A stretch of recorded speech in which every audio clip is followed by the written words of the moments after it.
one of the things I've been getting into is as part of the book I'm working on, like I actually have an actual character sheet that you fill out in chapter 2, and the idea is it's helps you take stock of where you are and the resources that you have available to you for promotion and marketing.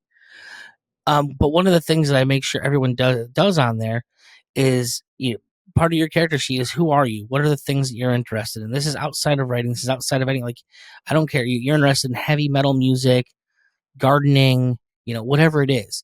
And the reason I tell people to focus on this, because when you're going out and you're looking for people to talk to try and spread the word about whatever your current creation is, if you want to go and create media, going places that people have similar interests as you, they're probably going to have other interests as you too. That's just kind of the way human beings work. So when you go there and you sure that podcast is 100,000 people and you're talking about heavy metal music, but you give that pitch to say, hey, go check out my book at the end of it, a greater than no percentage of that is going to say, hey, I'm interested. I like that guy. He kind of reminded me of me. I'm going to go see what the book's about. Like, that's the stuff that breaks people out of that, talking strictly to other writers space. And so people they don't take advantage of it so often. It's frustrating. And I will tell you that most writers are not going to buy your book. So I buy indie books because I read, 2 books a week at this point, and I never look at whether or not it's indie or not. But if you're only marketing to other writers, you're really limiting your audience. So I'm not trying to criticize writers, because writers do tend to be active readers. But well, the bottom line is you're spending time writing and not reading. Like, yeah. So the other thing, and we even built it into my app, is keep a calendar, right? You can wind up going 3 weeks and kind of forgetting to do any marketing.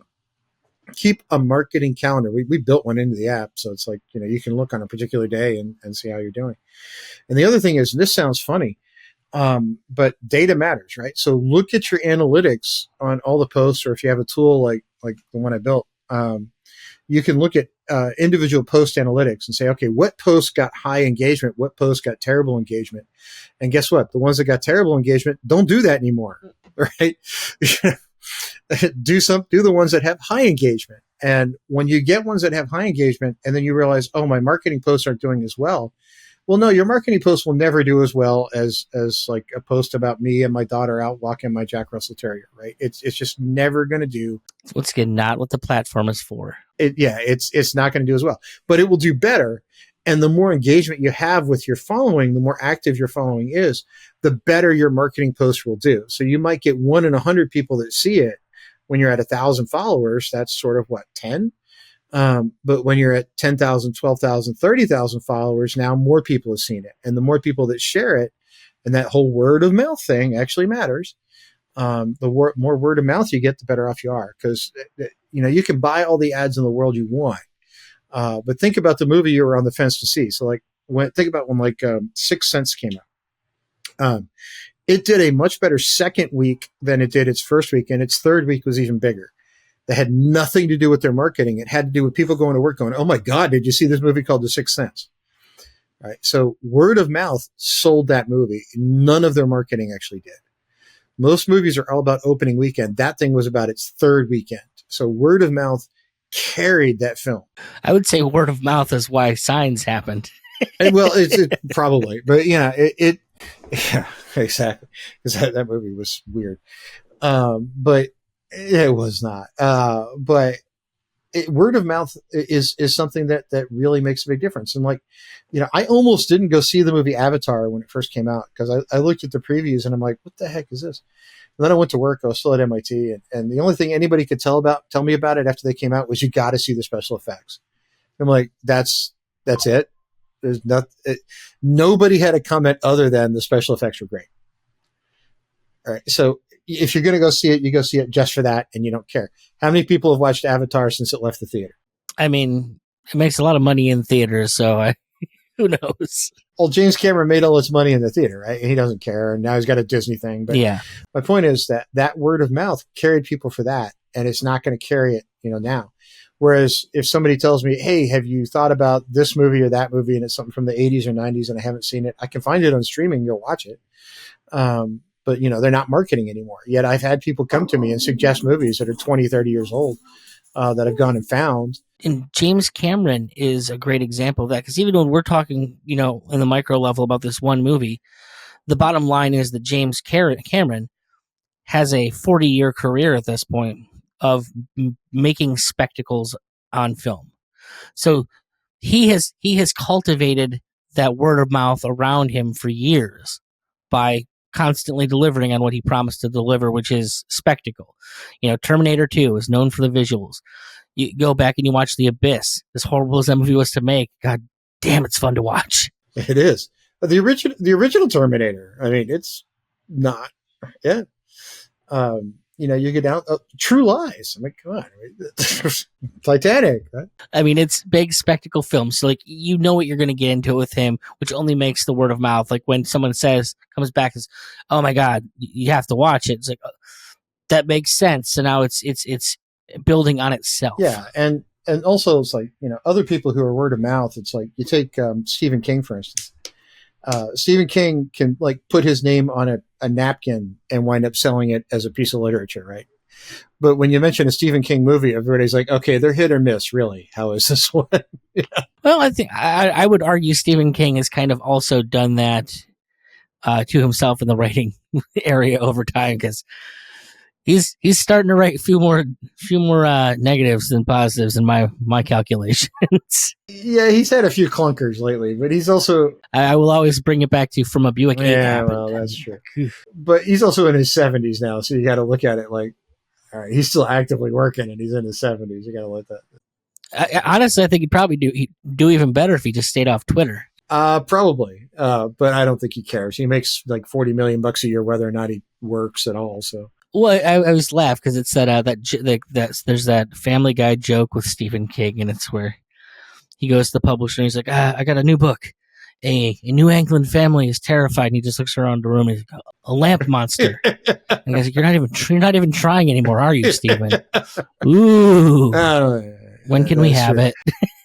Actually, I saw him doing a speech at the National Book Club or something. I was watching it on YouTube a couple of days ago. And he said something to the effect of, he's like, every once in a while I get a critic in my face going, you're not a very good writer. Your ass should be off on the sidelines. He goes, no, my ass is in a Mercedes. I'm like, okay, that's pretty funny. Well, and the bottom line is, whatever you do think of him, his work for a very long time is undeniable. I'm a critic of a lot of what he does now, and some of it's okay, some of it's bad. But there's enough good jam-packed in those first couple decades of his career that he gets a pass. There's always, I guess, even that hope that maybe he's going to write one more real banger before he goes out. I mean, how many people in the modern audience would pick up a book the size of 11/22/63 if it was not for word of mouth? Right? Because I looked, I'm an avid reader. I will pick up just about any book and read it. And even I looked at that one and went, oh my God. And somebody who read it, who I trusted, was like, no, it's really good. I was like, all right. So I went and got a copy of it. I was like, okay, this is actually really good. So it was one of his, ones that actually hit really well. I think his career peaked with Bag of Bones and kind of has been hit or miss since then. But I would actually go fully with you on that one there. Now, what I like of his personally, it goes back probably further than that, but it's hard to, even the Mr. Mercedes stories, I kind of came to the party late on them because I was so kind of done with him by that point, and oh, these are genuinely interesting. Well, yeah, but he's a marketing machine, right? Because he's cultivated his audience, and now he could just kind of stand up and go, "Oh, I have a book." Boom, Well, he's one of the few creators, and I think it's harder to do this now, where you can be a blue chip stock of a creator. You've built the brand that, you're a Pepsi, you're a Coke within your field, and I don't know that the whole way marketing even works now. People just trust corporates, everything so little that anything that stinks of corporate, just, I don't trust that anymore because we've been burned for so long. So, well, I want to thank you so much for coming on. This has been an awesome conversation. Before we kind of kick out of here, why don't you tell us a little bit where people can go pick up your books and where they can pick up this app? Because I'm going to be honest, the way you're talking about it, I want to go give it a test drive myself. Well, my books are on Amazon. You just type in my last name and it comes up like a rash. It's pretty easy to find. Forest of Assassins, if you're into action thrillers, has the highest ranking of any of my books right now. It's a book about Navy SEALs in Vietnam, but it predates us admitting we had combat troops in Vietnam. The setting of the book predates the Gulf of Tonkin incident. And it predates us admitting Navy SEALs existed. So it had the whole sort of mystery of who are these guys and, what are they doing? And nobody really knew. So it was the original SEAL team. Some SEAL Team 1 members who were that original team read it. One of them did and said, "Hey, you give me flashbacks. Thanks." I'm like, okay, that's weird. What? It's like, no, you hit it exactly right. I was like, oh, cool. That's kind of nice for somebody who was actually on that team to go, that was good. So it was a nice compliment. If you like serial killers, I actually turned a Catholic priest into a serial killer in a book called The Diocese Dilemma. He took eye for an eye a little bit further than most people do. It got really brutal for a while. And I am not sorry at all about what we did to that child molester. But if you find the app, it's just o4a.com. It's very simple to use. All of our people, if you contact them for help, are actually here in the United States. So you're not dealing with a click farm over in India someplace. It's all US based. 60 days are free. So you get to use the app for 2 months with no charge. After that, the basic level is like $25 a month. So it's not expensive. That is some very, very good risk reduction there. Well, it is. That was the point. We wanted to kind of make it so that you can try it, see if you like it, and you're not like trying to do it in 2 weeks. Like you can actually do it for a while, and get away with it. And $24.99, and you don't have to put a credit card in for the trial.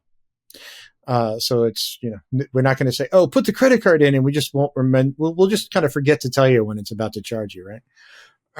The app actually has a clock in the upper corner that tells you how many days your trial has left, and it kind of bounces around to tell you how long. Reminds me of Reaper.fm. Well, we try to actually be sort of audience nice, right? So, and if you need help, actually, when you sign up, one of our ops team will reach out to you and say, "Hey, look, do you want us to run a demo?" And they'll actually log in and run a demo with you. And they're not going to try to sell you anything. They just want to make sure you know how to use it. Well, what is it? Getting people that first win. It's one of the first things you want to do in marketing. Make them feel good about the purchase. Make them feel good, like, hey, have good things to say about it. And if they can't figure out how to use it, well, then that means they're walking right around with negative feedback, and you don't want that. And speaking of that, so one of the problems with a lot of these marketing tools is the user interface, right? Is the UI is clunky, it's hard to use, it's a pain. We probably spent as much money on the user interface as we've done on just about anything. And every one of our users who we solicited feedback from, one of the first things they mention is the UI.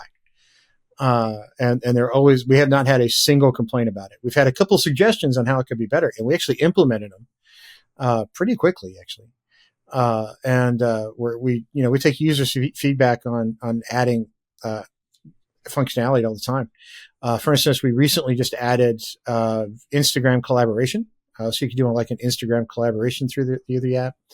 And we're adding tagging pretty soon, which is like an automated tagging. So you can like set up a template, say, I want to tag these accounts across different things, and you can load your template every time if you tag similar ones constantly. And we're adding threads as well. You can actually run paid ads through it too. So you don't have to go to the individual platforms to do that. I mean, as a guy, from the field, like, I can tell you how let down I've been by every single one of those programs I have ever used that's supposed to do this. Like, none of them are good, and the ones that are close are way too expensive. Hootsuite is what, $500 a month or something now. They're way up there. It's for I think with an account where you can manage anything reasonable. Yeah. Yeah, and ours is $25. And unlike a lot of the competition, our mobile apps are, and this is going to sound really down in the weeds techie, but our mobile apps are actually native apps built in the iOS, not like a wrapper on the website. It's actually a native app for both iOS and Android, which basically means it won't crash, right? So the apps you see crash and have problems all the time are what's called a web wrapper, and they're not very good. So we went to the time and expense to actually build real apps in both iOS and Android. And anything you can do on the web, you can do on the mobile app. And none of our competitors can make that same claim.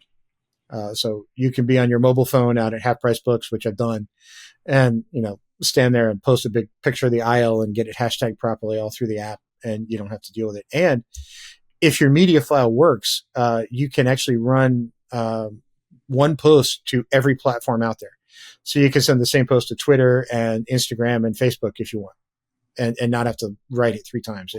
It lets you select, one or more platforms you send it to. So something that could do that even halfway decent would just, the amount of time that would save me in a week would be give amazing. it a look. It's free. You can't beat free. So, for at least 2 months anyway. After that, you get tagged. But, so you get 2 months for free. Well, thank you again, Tim, so much for coming on today. Oh, no problem. Do you have a quick website anyone can go to again, one more time? You go to o4a.com and check out the company website, or you go to timothyimholt.com to find all my books and other ramblings.